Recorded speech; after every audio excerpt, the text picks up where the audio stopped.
Hi, welcome to Fearless and Flawed. I'm Serena Reynolds from Conceptive. And I am Sarah Ferrer, and I do small business consulting. And today we have Ashley Mason. Ashley is the CEO and founder of Dash of Social, a content marketing agency that specializes in social media, email, blog content, and marketing strategy. Ashley thrives on crafting and executing value-driven marketing strategies designed to achieve thought leadership, build brand awareness, and generate fruitful connections. So, snap, yes, welcome, Ashley. We are so happy to have you. Thank you for joining us, and we can't wait to hear more about your story.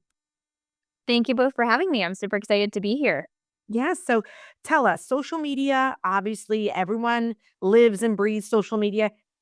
Tell us how you kind of became the social media guru and decided to create Dash of Social. Where did it all begin? Absolutely. So I have always viewed myself to be super entrepreneurial minded since a young age. I mean, I knew probably since the age of 6 that I would want to own a business one day, but just never really knew what that would be. Fast forward to 2012, I decided to start a fashion and lifestyle blog. This was actually during my sophomore year of high school, which was known to be academically challenging during that year. And I wanted kind of like a creative outlet to just be able to relax and kind of de-stress from all the stuff that was happening at that time. And so I have, of course, always loved to read and write, which is what kind of led me to that blog. And I've always viewed myself as someone who, when she starts a project, it isn't just something really casual. It's like I go all in and I give it my all and dedicate so much time, energy, and effort to it.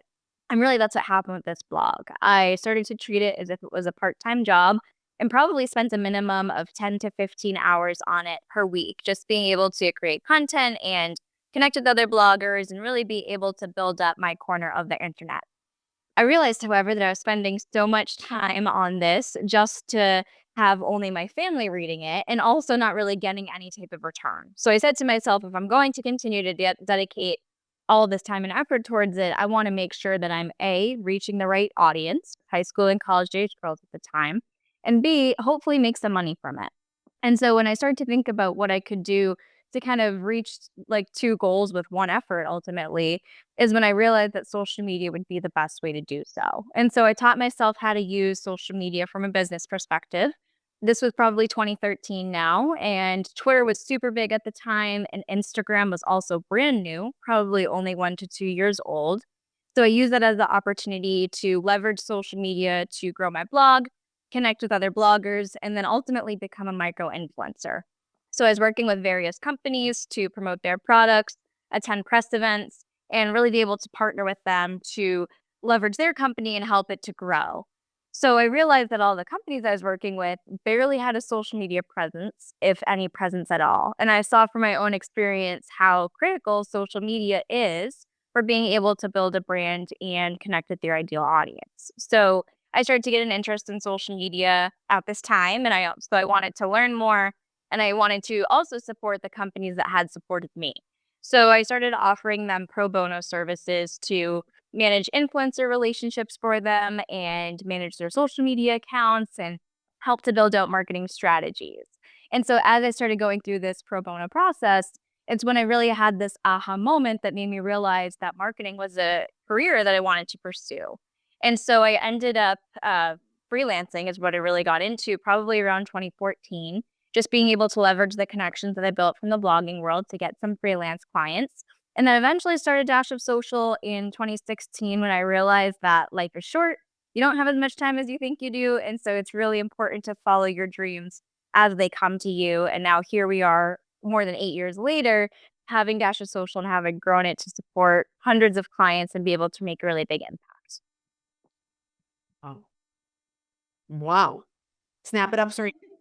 Snap. We love a journey.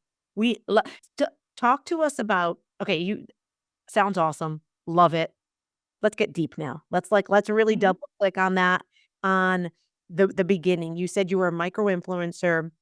You like how was this process? And I don't just mean I think, tactically or technical what you had to do, but how do you even decide like, "Oh, I'm just gonna figure out Instagram," or "I'm gonna become a micro influencer"? How were you feeling? I have to imagine that there were a lot of trial and error moments. So, can you just speak more to kind of that starting from completely scratch is what it sounds like, and just trying to understand new systems and new ways of doing things. What did that look like and what lessons were you learning along the way? Absolutely. So I'm a very much a learn by doing type of person. And I feel like, especially with marketing, it's very hard to read about how to do something and then actually apply it to what that so called like strategy is. And so I feel like with marketing and actually really anything in business in general, you kind of have to just get your hands dirty and dive right in. And so, of course, I was getting my hands on every single webinar and workshop and blog post and podcast episode that I could find on marketing to kind of teach myself the tactics. But what it really came down to was just like you said, Sarah, doing it by trial and error. So just really going in and thinking about what could potentially work for this freelance client that I have, or what could work for my blog with being able to reach new people. And also being able to kind of monitor what other bloggers were doing and what other companies were doing to see what was working well for them or what they were doing that maybe wasn't working so well for them and being able to just learn by what others were doing in that aspect. So I think it's very much just being willing to kind of make mistakes and know that things aren't always going to be perfect or aren't always going to work out the way you hope they will right off the bat, but just being able to be consistent and be resilient, I think can really set you up for success in the long run. Oh, that's inspiring as hell. It's like, yes. So basically you gotta do it. You gotta do it and then learn from that and keep going. Was it just you the whole time? Are you still working full time at your job? Have you quit your job? Do you have a team? Walk us through kind of where you're at with career, right? With paying the bills. Yes, absolutely. So when I started Dash of Social, I was actually just a sophomore in college. So I was 19 at the time. When it was so with then it was actually just me. So it was just me until probably I'd say maybe 2 years later, until I hired my first team member, who is still with me today, who is absolutely amazing. But it got to the point where I needed to hire her because I was a full-time college student and I was juggling a lot of work. And so it got to the point where I wanted to be able to support more clients and take on more work. But when you're just one person, you're physically limited to the amount of hours that you have in a day and you end up reaching a ceiling. And so it got to the point where I could not do more work alone because I just didn't have the bandwidth or the energy to do so. And so that kind of made me realize that it was time to bring in someone who'd be able to support myself and my clients with different aspects.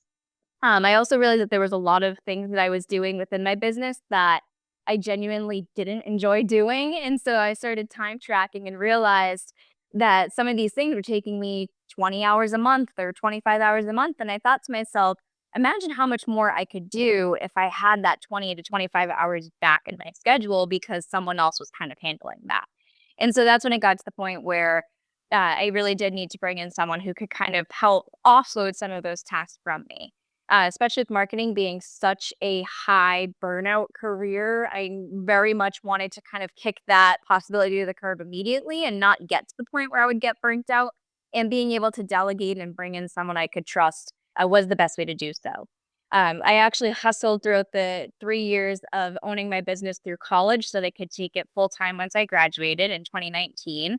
And that's what I've been doing ever since. So I've been full time for about 5.5 years now, which is crazy to think about that I graduated 5 years ago. It feels like just yesterday, but and that's what I've been doing ever since. And now what my focus has been probably over the past year or so is stepping more into that CEO role. So having built out a team of 14 members that support our clients, I'm able to kind of take a step back from the day to day and not be so caught up in the weeds with things and really be able to be that visionary person who's thinking about where we can take our company next, which frees up my time and also gives me the opportunity and space to pursue other projects that interest me. And so that way, my life isn't just marketing. Instead, it's giving me the opportunity and the ability to tap into other interests I might have or other things that might be filling my cup at this moment. Hmm. So you've given yourself the ability now. You're at this stage where it's like, what else is out there? What else in terms? 5 years in, she sounds as though she's got this figured out. I mean, this is like Yes. A dream story. It really is. Was your family so while you're doing this whole thing, you're working full time in college, like, I have to imagine you need support from somewhere, right? We all do. Who's giving Yeah. you that emotional support when, like, shit is hitting the fan and you're like, "I don't know if I can do this." Is it Yeah. family? Is it a roommate? Is it, a college professor who's like, "You can do this," a mentor? Where did you find that kind of push to keep going? Yes, absolutely. So there's so many people that I feel so grateful to have had in my life to have supported me throughout this time. I mean, to back things up a bit, the reason why I actually started my company is because my mom was diagnosed with terminal brain cancer when I was a freshman in college. So she had glioblastoma, and her diagnosis is really what sparked me to realize that we need to get moving on our dreams now because we don't have the full time that we think we might have in our lifetime. And so being able to use her as my inspiration because she was an incredibly hard worker and always inspired me to push my hardest and be my best version of myself. That she was someone that I always kind of strive to be like. I would say that, and I'd also say my dad is a total girl dad. I have three sisters, so he lives the girl dad title to the fullest, and has always supported us and has always made me feel like that pursuing my dream at such a young age was normal or something that he like didn't think was something that I should try to like step back from or choose another path. I mean, because I was only 19 when I started, and I feel like the pandemic has kind of inspired a lot of people to start businesses at a young age. But prior to the pandemic, it was almost like I guess weird is the way to put it for someone to start a business at a young age. It was not common, and so I was facing a lot of doubts from other people who are like, "Well, shouldn't you go the corporate route first? Like, what are you gonna do about health insurance? Like, how are you gonna pay yourself?" It's like all of these other people were reflecting their own doubts onto me. You were And I young. was very You were young. You didn't have yeah, your income was disposable, I should imagine, like most of us when we were younger, to a certain amount. You don't have the restrictions of life on your shoulders quite so much. So it's the perfect time to start a business. You've got nothing to exactly. lose at that age. You've got nothing behind you to lose. I love Exactly. Yeah, and so that was my exact thought too, is I said that college was almost like my playground. And I mean, I could try it, and if it didn't work, I could just graduate and get a job and nothing would happen. Like there'd be no repercussions because I didn't have a mortgage and I didn't really have bills or anything to worry about in that sense. So I do acknowledge that there is a sense of privilege there because of the fact that I didn't have all of these external factors that were making it tricky for me to do that. But I mean, I just received so much support from the people in my life who believed in me and knew I could do it, and I'm grateful for that because such a relief to not feel like you're alone in that aspect because entrepreneurship can, of course, be really lonely. Mm. I love the girl dad. Like, that just warms my heart, and, like so you had 2 very supportive parents. You had support all over, but especially with parents, I think that, it sounds like you're very close to them. Um, so with that said, love that you're be getting support, but at what point does this actually, was there a moment where it's like, "Oh, shoot, like, I could actually do this full time." There had to be a moment where it was like, "Oh, yeah, kind of a side hustle. I'm just gonna kinda do a little, A, B, and C as a little hustle on the side." Was there a moment that was like, "Oh my gosh, I could do this," and that your family and your support system kind of was a mirror back to you and went, "Ashley, you're the real deal." Was there a moment that happened? And if so, Yeah, walk us through that. absolutely. So I would say it was probably during my senior year of college, so about 2 years into starting Dash of Social, when I realized that the income I was making from the business was more than double what an entry-level marketing job would be if I were to graduate. So it's almost like, okay, it's almost like I'd be hindering myself if I were to just stop the business, graduate, and get a corporate job and be making half of what I had been at Dash of Social. And so I love that that for you me called was it a proper job. Yeah. You were clearly doing a very good job. Mhm. Exactly. And so kind of I'm a very numbers-based person, so I think kind of seeing the numbers and seeing actually all laid out made me realize that it was the right move for me to keep moving forward in what I was doing. But of course, it was still a bit nerve-wracking because at that time, that's when all of my other people that I was in school with were like having job interviews and getting job offers. And I'm just sitting here like, I don't have any job interviews or job offers because I'm just going to continue doing what I've been doing. Right. Right. I And so never read an article about Mark Zuckerberg regretting dropping out, you know. Seriously. And he's not the only one. right. And you also had this, you had spoken about how like your mother had gotten sick and that really impacted also kind of your outlook on just kind of, hey, life is short. Like speak to us more about how did that kind of change or shift the trajectory of, personal life, business life? What was it one and the same?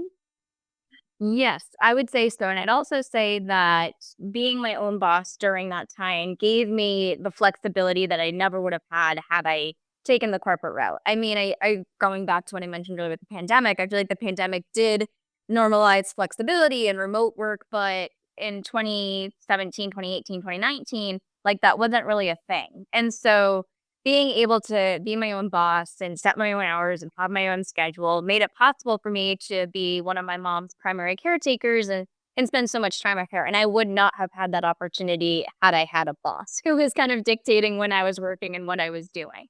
And so just having that autonomy over my schedule is what really made me realize like this is the path that I want to take in my life. I'm never going to be able to have this much freedom as I do now. And so I think that's one thing that made me realize is that it gives you the opportunity to make time to the things that are important for you in life, whether it's going on vacation or spending extra time with family. I mean, just being able to have control over what you do, when, where, and how, I think can really do so much for you in the long run. Do you I've always wanted to be, and Serena, I'm curious if you kind of feel the same way. I've always wanted to be one of those people, as an entrepreneur, as a fellow entrepreneur, that's like, yes, I subscribe to what you're saying. I'm on vacation. I'm gonna turn the phone off. I'm gonna be fully present. That is not me. Not me either. I'm the one taking calls wherever I am. I'm the one who will dump my family to go and have that go and meet that deadline. So I mean, I would love to be that entrepreneur, but I have no idea how to be. Yeah. So how do you do it? I mean, do you find yourself? I mean, like I said, in theory, I think that's what we all want that, right? Time life is short, be present.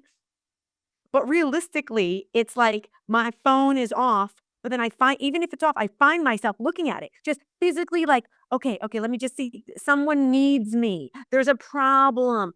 And if I'm quiet, I don't know about anybody else, but if things are quiet, I'm thinking, what's wrong? Yes. Do I need to go and get more clients? What am I going to do this? What's happening? So like, so Ashley, have you figured out the secret sauce, or like walk us through this? 'Cause I'm sure people listening are like, that's who I want to be. But is there any self-imposed guidelines, rules? I read somewhere that, there was a fellow colleague of mine, they had written on LinkedIn that like Friday at 5, they turn off their phone. You cannot get in touch. So what are you doing to really, with everything you've been through and that life lesson of life is short, are there any tools you can share with us or techniques to truly be in the moment, or are you still just a work in progress like the rest of us, girl? Yeah, I'd say it's a mix of both, honestly. I mean, even when I'm off, I'm still just like you both, like thinking about work and checking email, but clients just might not know I'm doing that, but I'm still doing it. Mhm. So it wasn't until actually really my honeymoon this month where I truly did not open my email or even think about work. But it takes a lot of time in order to get up to that point. I think what kind of changed my mindset about things is one of my clients had said something to me that just like completely blew my mind.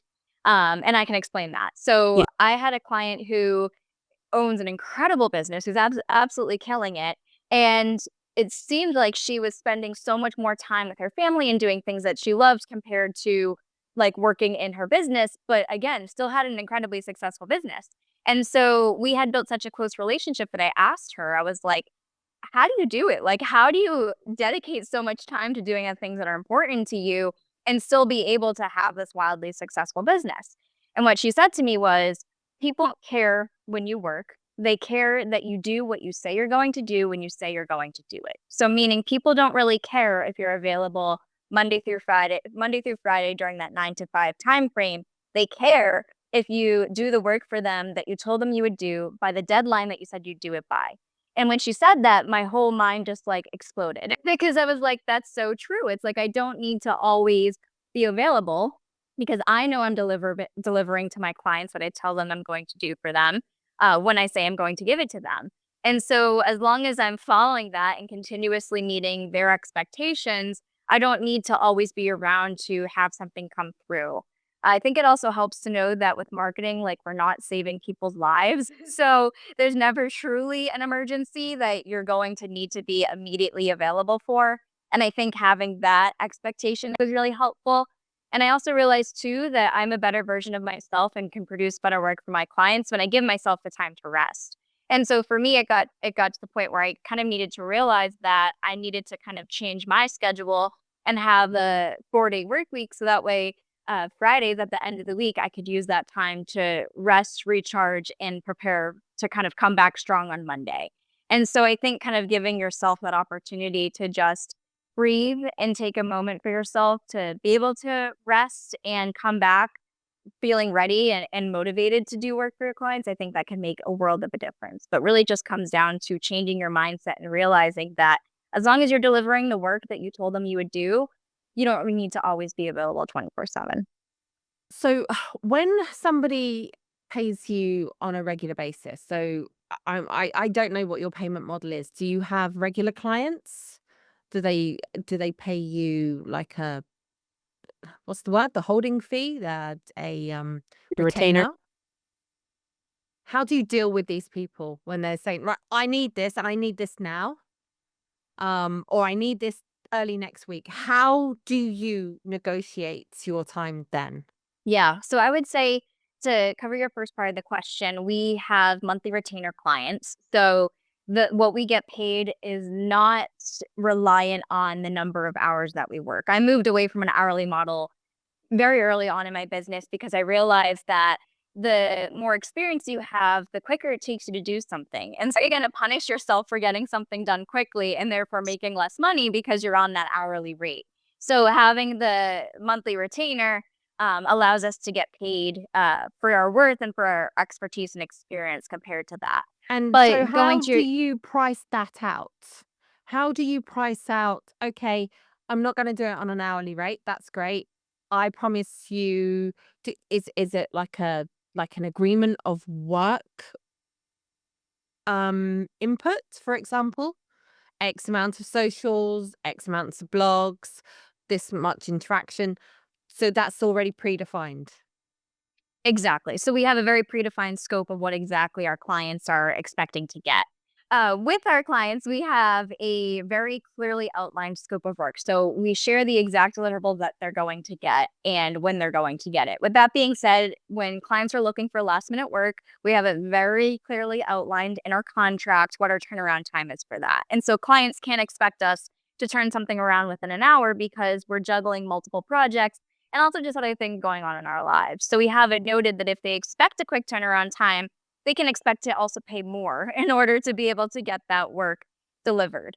I'd also say it comes down to honing in on who our ideal client is. I feel like having owned the business for 8 years now, I very much have tuned in on the types of people that we do and don't want to work with. And so the people that we work with now are people who very much respect and acknowledge our boundaries. They understand that they can't exactly get something last minute.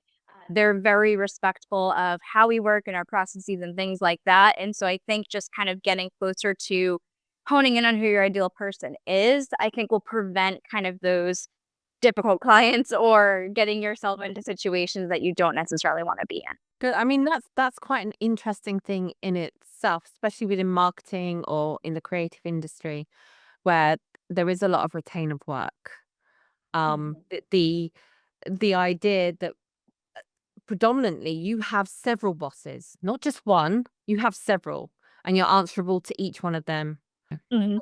Absolutely. And I also say too that in my work, but also really in any work in a business, I mean, I think it's incredibly important to over communicate with your clients and kind of ensure that they feel supported, even if you do step away. Like, for example, having taken almost 3 weeks off for my wedding and honeymoon, I gave clients a 3-month notice, like a 3-month heads up of like, hey, I'm going to be out during this time period, but here's everything I'm going to do for you before I leave. And so clients, I think, felt really grateful and supported and appreciated that they knew that the work was still getting done while I was out. So just because I was stepping away doesn't mean that I dropped the ball or they wouldn't get what they were looking for. But I took the time to communicate that with them and also plan ahead so that they were still receiving everything that they contractually should be receiving. And so I think for any business owner or whatever career you're in, I think just over communicating and just being transparent about things, I think also allows you to build a really solid relationship with the people that you're working with. And it sounds like you have a great team. I mean, it sounds like while you were gone.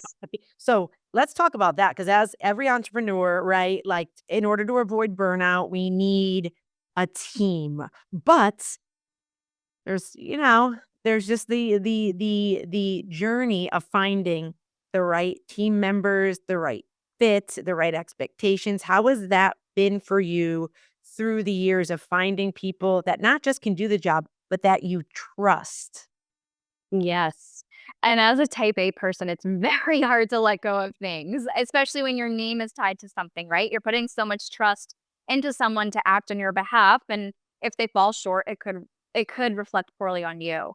And so I think what really helped to set myself up for success for hiring team members is that before I even hired someone, I actually started very detailing, like lining out all of the work that I did. So I would, every time I did a task for a client, I would very, very closely detail and write out how I did the task, anything important to know, like just really documenting all of our processes very clearly and very descriptively. So almost creating like an SOP. So kind of being able to outline like your procedures and how you work and how you do things around in your business.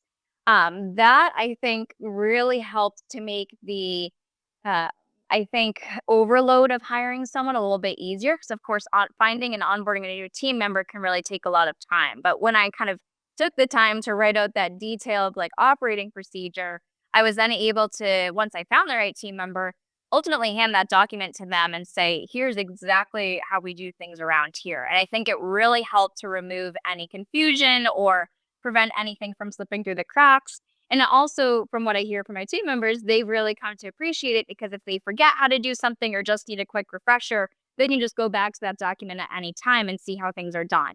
And so, not only did that set them up for success because they were kind of handed everything right off the bat, it also prevented myself from getting asked a lot of questions in the future because I made sure to be as clear and as descriptive as possible. And so, I think it kind of really helped set everyone up for success and really make it strong from there. In terms of finding the right team members, what I feel like I normally do is when I hire someone new, I typically start off by giving them like a few small projects here and there just to kind of make sure that they feel comfortable with the work and that things are kind of working well before I then offload more tasks. I think if you just immediately dump a bunch of stuff on a new team member, of course, it'll overwhelm them. But then if they feel a little bit unclear about processes or whatnot, it's going to take you that much longer to kind of course correct and make sure that they feel good about the process moving forward when they have all of these tasks on their plate to kind of work through. Mm. I think that's very reasonable, sound advice. Instead of just dumping a bunch of stuff on them, warm them up a bit. And like at this point now, you've mentioned earlier that you're now really at a point where it sounds very stable. You have a great team support. You can take the honeymoon, the vacation. Um, what does the future look like for the business? What does the future look like for you personally in the business? And then where are some potential pain points? I have to imagine with growth comes pain points. In this new chapter, where is the opportunity for growth, but where is also maybe some of that, like, I'm not who I used to be, like, this is different or scary or strange. Talk us through both of those, the opportunity, but also maybe breaking or shattering some of the old Ashley when you're hopping into new roles.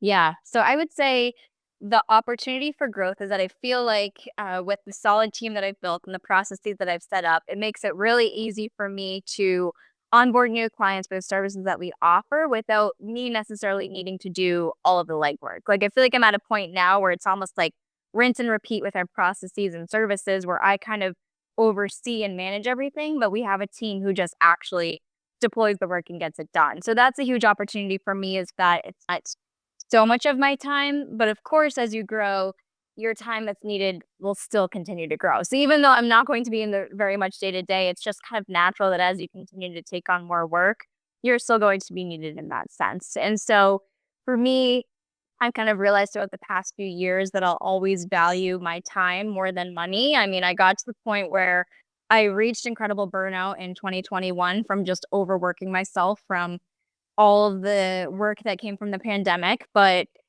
it made me realize that having the time to do what I want and not feel tied to my computer or tied to my laptop meant so much more to me. So it's for me, it's just that struggle of finding that balance of still having the freedom of my time, but also still growing the business and being able to take on more projects and support more businesses with what we do. So it's almost like finding that fine line without feeling that you're not doing enough, but also feeling like you're not doing too much. But ultimately, for me, where I see myself continuing to grow is just kind of continuing to step more into the CEO role and be more of like the visionary person that can kind of help oversee and guide strategy for our clients while we have team members who really execute the day to day. And then also being able to tap into other interests that I have. Like, I'm really passionate about reading and maybe opening a bookstore one day, and just kind of setting myself up for that opportunity now so that I have the space and availability and flexibility to do so. Very cool. And like, what's it sounds great. I love it. Love where this is going. Okay, end of the week, you've had like a shit week. I mean, I'm assuming things most of the time go well, like any business, but like, what do you do to really just decompress when you've had, even though, and I think that this is the reality, even when things are going great, there's always going to be that week where just like, ugh, you probably feel like you're 10 steps back. What's the Ashley Mason method of just like, I've had the worst week ever. I thought I had this figured out. Shit hit the fan. What does the self-care look like? Or what does the recalibrating back to "I'm okay" look like? Yeah. So I feel like I've always had the mindset of it could be worse. So even when things are bad and I do feel frustrated and upset about something that went wrong, I kind of have to force myself and sit there and think, well, at least it was an XYZ problem that happened, like kind of almost like putting things into perspective. And that doesn't necessarily mean that I'm almost like not honoring or not valuing the emotions and feelings that I have, but more so just kind of remembering that it's not the end all be all. It's not the end of the world with what happened. So I think just kind of having that shift can really help. Also, I love saving and looking back at really positive words or appreciation that clients have shared with us. Where if something might go wrong one week, I can look back at all of the happy testimonials that we've received, and it kind of continues to show why I do what I do and just remembers why I love doing what I do from all the people who have showed their appreciation and gratitude for us. I think that really helps. But I also definitely, as you said, Sarah, like to have sort of like a self-care thing to just truly like unwind and take a step back. And for me, that might involve getting outside and getting fresh air and sunshine. That really helps. Stepping away from my desk, I think kind of being able to let go of those emotions that might be tied to my work by being at my desk. Also, I love to read, perhaps watch a show on Netflix, like just finding ways to do anything except for work, I think can really help to remove myself from that situation and then give myself the space to decompress and come back the next day or the next week stronger and ready to go. That sounds incredibly healthy. All of those things. I was waiting for like, and then I just make myself a big gin drink, and Yes. then I just order the dozen Krispy Kreme donuts and say the hell with it. So I love all these because they're practical, but they're honest, right? Like walking outside, being in nature, physically leaving the office, as simple as it may seem, physically leaving the space can just lighten the load. So I'm gonna start practicing that instead of doing the dozen Krispy Kreme donuts and crying myself to sleep. Bring it with her bottle of like when Serena and I used to work together. Let me just say, Serena introduced me to gin.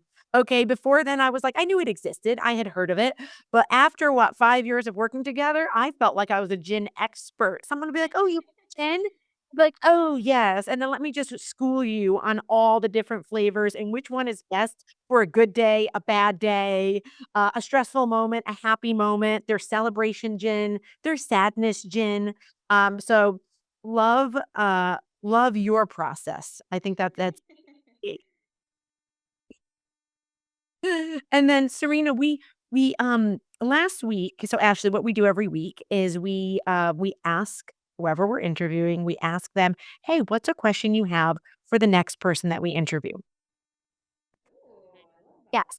Yes, and then we're we're gonna ask you as well in a second to give us a question. It can be anything. It doesn't have to be super deep. It can be like, "What's your favorite cereal?" So you're not gonna be on the pressure to make it perfect. But we do have a question from last week from Kathy, and I'm just Serena, do you have it pulled up, or do you want me to pull that up? Was there a difficult time in your life that gave you your greatest strengths? Yeah.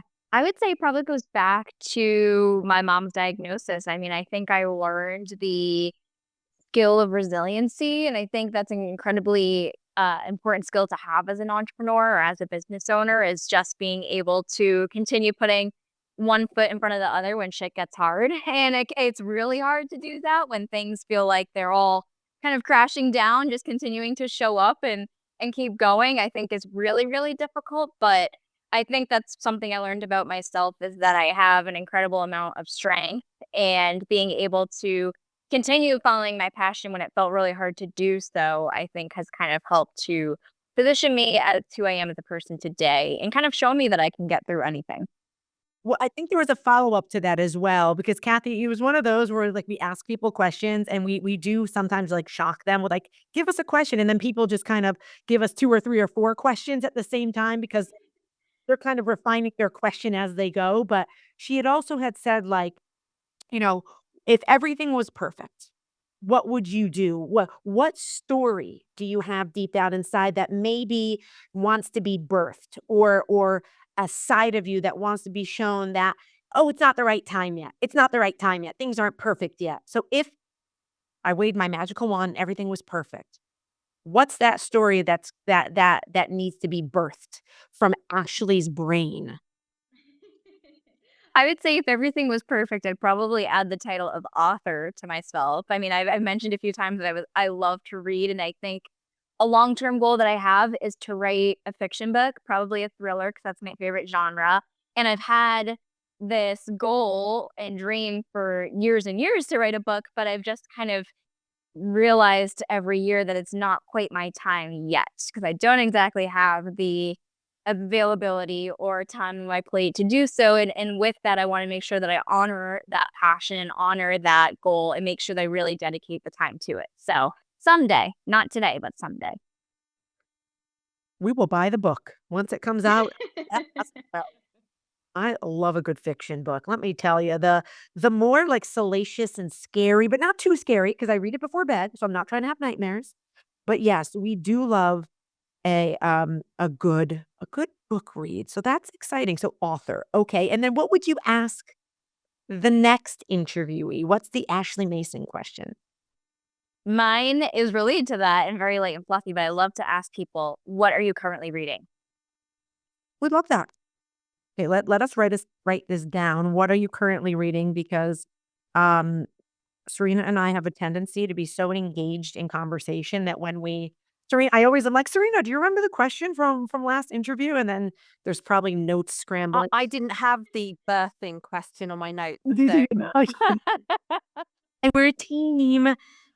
So what are you currently reading? Love that.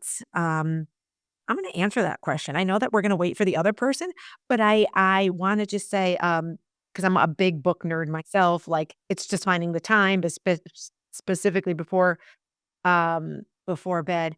Oh, wait, now it just slipped my mind what I'm reading. I'm so embarrassed. Hold on. It literally wait, hold on. I was like, "I can't wait to share this," and I'm like, "Oh my god, I'm blanking. I'm having a moment." Oh gosh. well, I can help. I'm reading Influence, Mm, um, The Psychology of Persuasion by Robert B. Oh God. Cadellini. We'll go with that. Okay. It's a Okay. great book. Right down deep into the psychology of why people do things. Oh, so you're doing like the real I love that. You're doing the whole like let me explore deeper into the human mind. I'm out here reading a Totally. I'm obsessed. Oh, I love that. Oh, I wonder I feel like there's people who read to like know more, and then there's people like me who a year in Provence is the name where it's just like, let's just like live in like a small town in France and like eat good food and just so yeah, I need to get on your level. In So fact, my book before that is Why Mummy Drinks Gin. So you're good. Ashley, what are you reading? I just finished as of this morning reading The Last Party by A.R. Torrey, I believe is the author's name. And that's a thriller. It was really good. Ooh, The Last Party. Hold on, let me just Google that. Oh, yeah, that looks I could tell by the cover. That is, yeah, that looks Scaryville. Thriller, but okay before bed? Not gonna have a nightmare? Yes, definitely. Does it you know Thriller, but not horror. That's the best way to Okay. describe it. Okay, good, because every now and then, at one point, my Thrillers husband are scarier than horror. Yes, I'm not trying to wake up in the middle of the night with a night terror, okay? Read Influence, and then you can work out why you're having these night terrors. Oh, I know why, because I'm like, "Oh, I this dark book that is so mysterious and dark, but, like, not like horror, just more like psychological warfare." So thank you, Serena. I will read Influence. Um, Ashley, let's just as we wrap this up, something you would tell yourself now that you're where you are in 2024. You started when you were around 19, right? What's something you tell baby Ashley, or little Ashley in college? She's just starting this whole thing. What would you say to her? Listen to your gut. That's good. That's good. Yeah. I think as women, especially, we have very strong gut feelings that are probably 95% of the time correct, but we convince ourselves that they're wrong most of the time. And I think we just need to follow our intuition, listen to what our gut is telling us, and move forward. So, Ashley, just before we wrap up, let's talk a little bit about a dash of social. If you were to use this as a platform to get new people in to check you out, what is it that you want them to know about a dash of social? How would you sell dash of social? Who's your target audience? Who is this going out for? Absolutely. We often work with small to medium sized businesses and tech startups.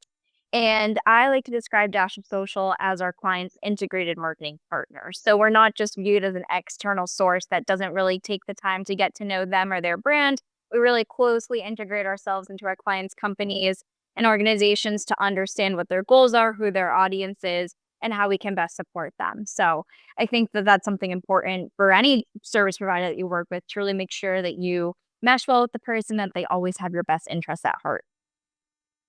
Wonderful. Thank you very much. Ashley, it's been real. It's been fun. I love your story. Is that for those who are listening to us on video, is that a photo of your mom in the background?